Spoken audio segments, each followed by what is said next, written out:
Ci sono ancora 200.000 veneti in attesa di una visita.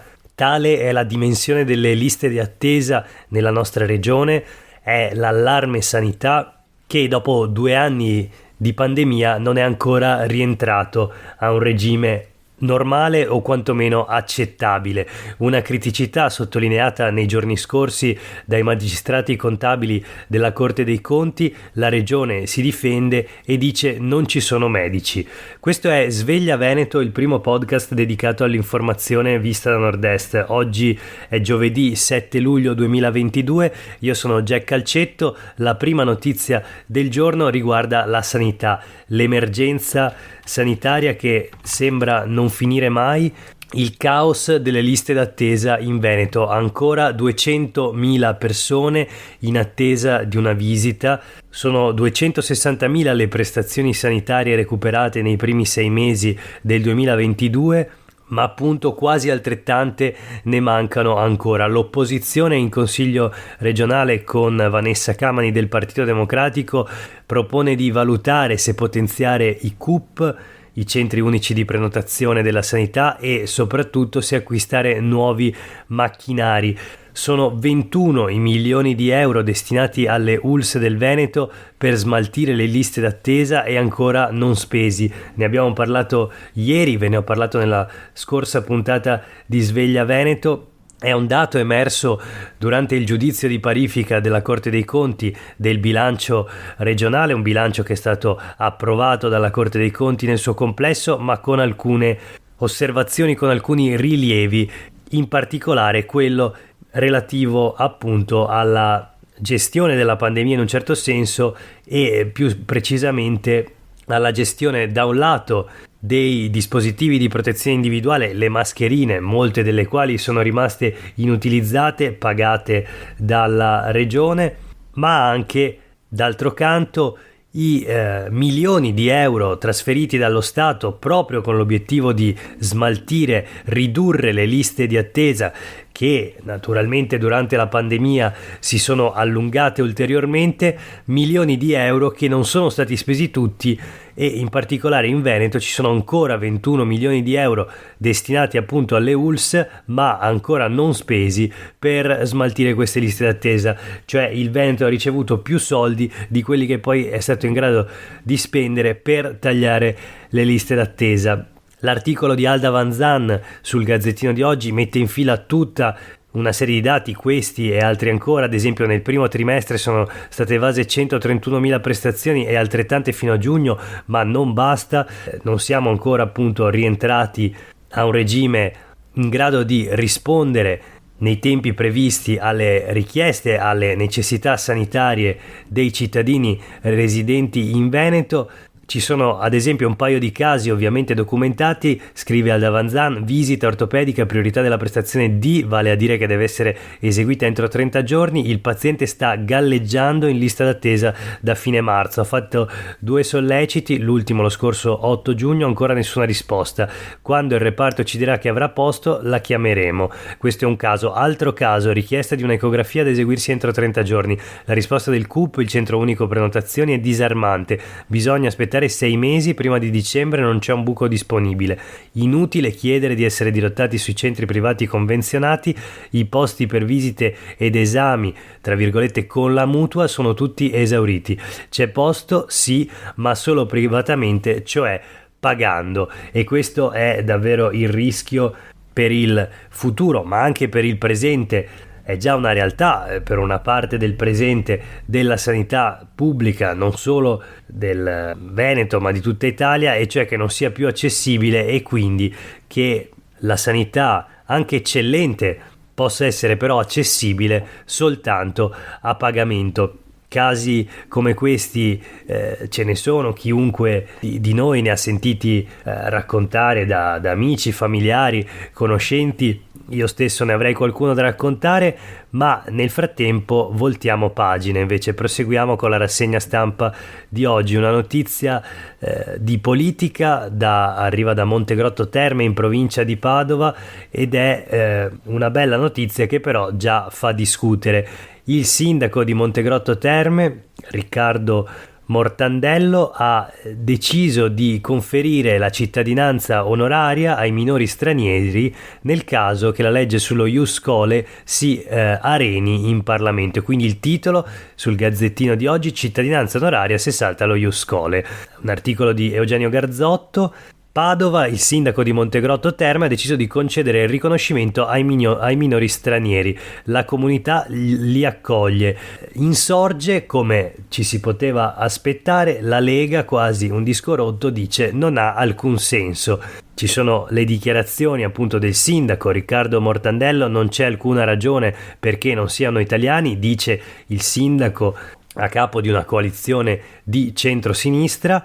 Le reazioni del presidente della Commissione Giustizia del Senato, niente meno il leghista Andrea Ostellari, che è anche padovano, parla di una iniziativa fuori da ogni logica e da ogni diritto, arrivando tra l'altro a fare delle considerazioni di natura ulteriore relative in qualche modo alla cronaca nera. In Italia, dice, i giovani stranieri fra i 14 e i 24 anni sono il 10%, ma commettono la metà di reati, e poi comincia a elencare tutta una serie di casi di cronaca nera, appunto reati eccetera.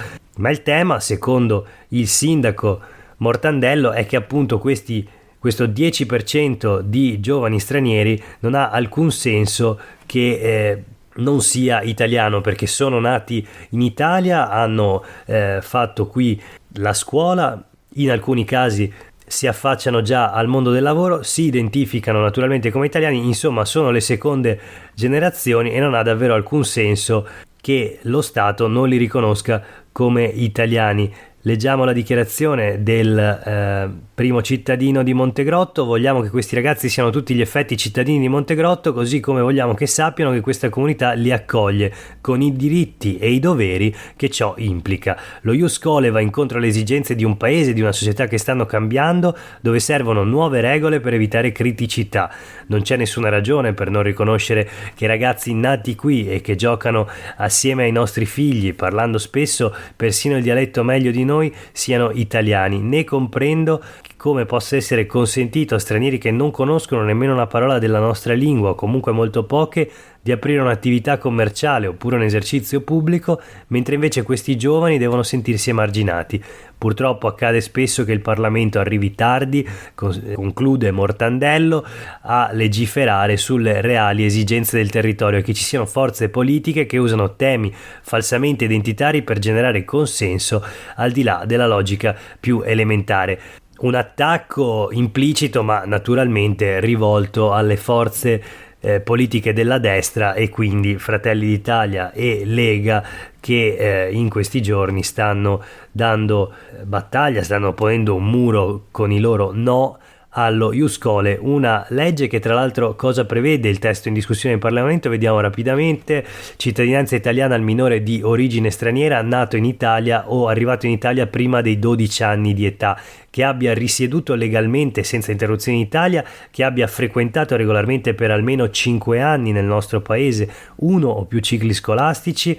Insomma, una persona che non può in qualche modo non essere considerata italiana. Chi può fare domande? Entrambi i genitori con dichiarazione comune di volontà entro il compimento di 18 anni. Entro 2 anni l'interessato può rinunciare se in possesso di altra cittadinanza. Se i genitori invece non fanno richiesta, la può fare il ragazzo, naturalmente dopo che ha compiuto 18 anni ed entro 2 anni da quando è maggiorenne.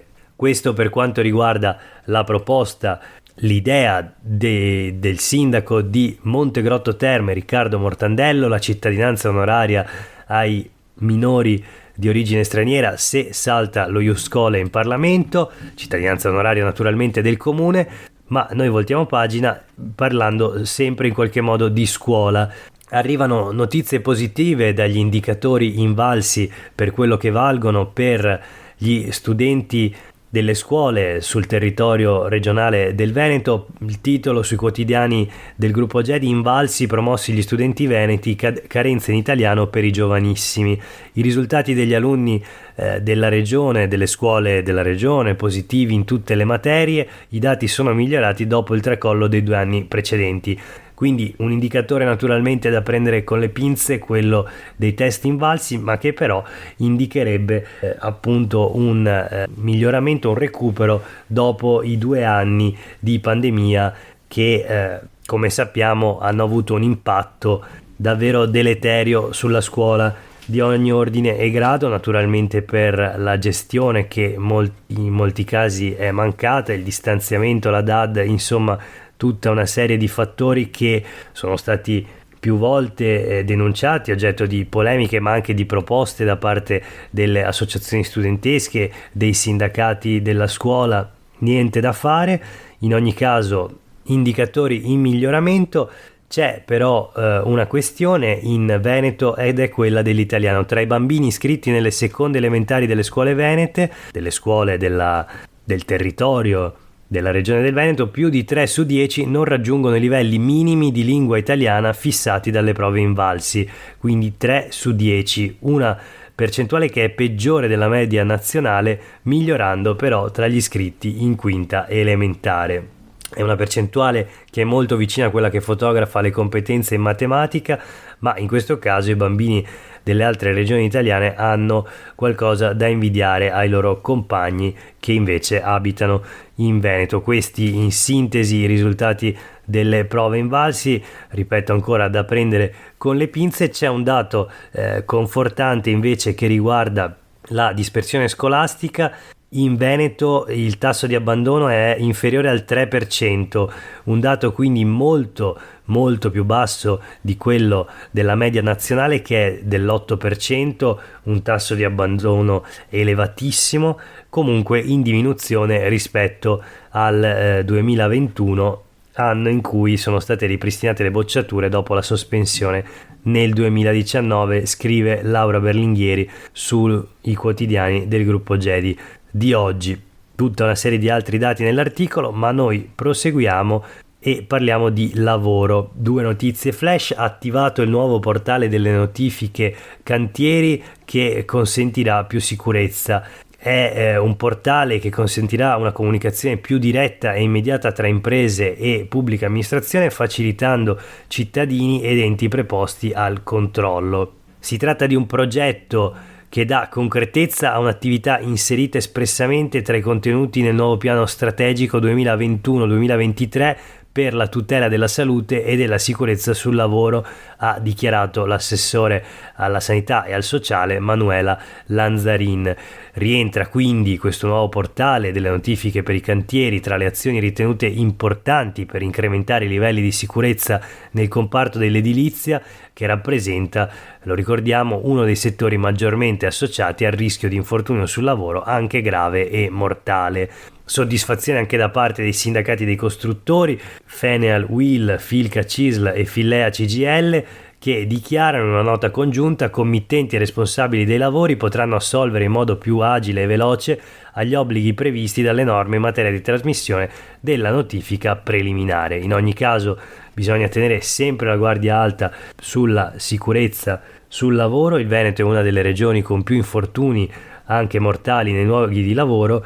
Questa del portale delle notifiche cantieri è senz'altro una buona notizia. Naturalmente non basterà da sola a risolvere quello che è un problema davvero profondo, una strage che sembra inarrestabile.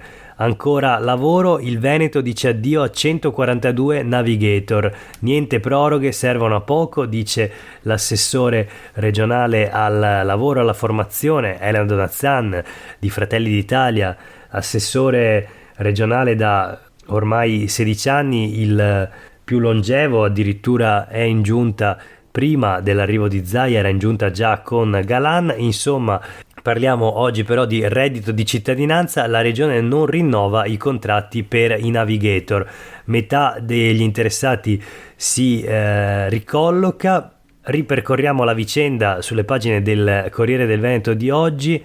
Che fine hanno fatto i navigator veneti? Da 142 iniziali circa la metà è tornata a casa, spesso in regioni del sud, scrive Martina Zambon nell'articolo appunto per il Corriere del Veneto. Il loro contratto con ANPA, l'Agenzia Nazionale delle Politiche Attive del Lavoro, e quindi con il Ministero del Lavoro è scaduto il 30 maggio scorso. tutti gli altri. Ebbene, in 75 sono rimasti in regione con un contratto di lavoro in mano. Per la precisione, una cinquantina hanno messo frutto la loro permanenza nei centri per l'impiego, trovando un'occupazione nel privato, e ben 25 hanno partecipato a concorsi proprio dei centri per l'impiego, vincendoli e restando da titolari di contratto appunto conquistato con un concorso. La vicenda è quella del reddito di cittadinanza, introdotto su forte spinta del Movimento 5 Stelle prima della pandemia, ricorda il Corriere del Veneto. Di fatto, proprio per l'emergenza sanitaria, l'obbligo di accettare un lavoro per non perdere il reddito non è mai scattato. Questa è in qualche modo la visione appunto del Corriere del Veneto. Il 30 maggio scorso sono scaduti i contratti dei navigator assunti dal Ministero proprio per trovare lavoro a chi percepiva reddito. 125.000 le prese in carico dei centri per l'impiego di Veneto Lavoro nel 2021, il 56% ha trovato un lavoro contrattualizzato, scrive il Corriere del Veneto. Ebbene, se non fosse contrattualizzato, qualcosa forse sarebbe andato storto all'interno dei centri per l'impiego del Veneto, ci mancherebbe altro. Insomma, sembra essere arrivata alla fine la storia, la vicenda dei navigator, almeno nella nostra regione. L'ultima notizia di oggi è una flash, arriva dal Marco Polo di Venezia, è il caos aeroporti, la foto che ha fatto il giro del web in queste ore: montagne di valigie in attesa, un locale dell'aeroporto Marco Polo letteralmente stipato di valigie, ci sono ritardi e il blocco degli straordinari e la carenza di personale causa appunto disagi e difficoltà nella consegna delle valigie, e quindi queste vengono accatastate letteralmente ovunque all'interno dell'aeroporto, causando anche problemi per la sicurezza dei lavoratori, oltre che naturalmente le proteste dei viaggiatori che sono esasperati. Quindi il titolo sui quotidiani del gruppo Gedi: il personale decimato, Marco Polo, caos bagagli e passeggeri inferociti, scioperi, voli cancellati e stop agli straordinari tra gli addetti alla movimentazione. Il sindacato parla di situazione assurda, i lavoratori sono danneggiati quanto i viaggiatori. Insomma, vedremo se da parte della direzione del Marco Polo ci sarà la capacità di affrontare questi problemi. Per oggi è davvero tutto, grazie per aver ascoltato questa puntata di Sveglia Veneto. Io sono Jack Calcetto, a tutte e tutti voi una buona giornata.